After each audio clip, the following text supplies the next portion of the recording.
నమస్తే అండి. నా పేరు డాక్టర్ గౌతమ్. నేను ఇప్పుడు సిట్టింగ్ ఎమ్మెల్యే అండ్ మినిస్టర్ అయిన అంబటి రాంబాబు నుండి. అది నా దురదృష్టం. ఎవరు ఏం చేయలేరు. బట్ ఈ వీడియో చేయాలా లేదా అని నేను చాలాసార్లు ఆలోచించి చేయటం నా బాధ్యత అని అనుకున్న తర్వాత నేను ఈ వీడియో చేస్తున్నాను. అంబటి రాంబాబు అంత నీచుడు, నికృష్టుడు, దరిద్రుడు, శవాల మీద పేలాలు ఏరుకునే రకాన్ని నేను నా జీవితంలో చూడలేదు. రోజు పొద్దున్నే దండం పెట్టుకునేటప్పుడు ఇంతటి నీచుడిని ఇంకొకసారి నా లైఫ్లో ఇంట్రడ్యూస్ చేయకు స్వామి అని ఎప్పుడు కోరుకుంటూ దండం పెట్టుకుంటుంటా. అంత భయంకరమైన వ్యక్తి. ఎందుకు ఇప్పుడు చెప్తున్నానంటే తన పోటీ చేయబోయే పోస్ట్ అలాంటిది. ఏ పోస్ట్కి అయితే మంచితనం, మానవతా విలువలు, కనీసం బాధ్యత ఉండాలో వీటిల్లో అందరికీ 100% అందరికీ అన్నీ ఉండక్కర్లేదు.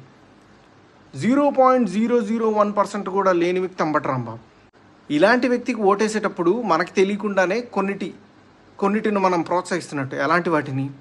ఎవరైతే నిస్సిగ్గుగా ఎంత పెద్ద గొంతేసుకొని ఎంత పెద్ద అబద్ధాన్ని అరిచినా సరే దాన్ని నిజం చేయొచ్చు అన్న కాన్ఫిడెన్స్తో బతుకుతారో సమాజంలో, అలాంటి వాళ్ళకి ఓటేస్తున్నట్టు. ఎంత లేకి పని అయినా చేసి చాలా హుందాగా బతకచ్చు సమాజంలో అని అనుకునే వాళ్ళకి ఓటేస్తున్నట్టు. ఏదైనా చేసి సిగ్గు లేకుండా సిగ్గులేని తనాన్ని ప్రోత్సహించవచ్చు అని అనుకునే వాళ్ళకి మనం ఓటేస్తున్నట్టు. ఇలాంటి వాళ్ళకి ఓటేస్తే ఇవే సమాజం యొక్క తలరాతలాగా మారి రేపు సమాజం కూడా ఇలానే తయారవుతుంది. దీన్ని ప్రజలు గమనించి సరైన ఓటుతో, సరైన బాధ్యతతో ఓటేసి సరిగ్గా నాయకుడిని ఎంచుకుంటారని ఆశిస్తూ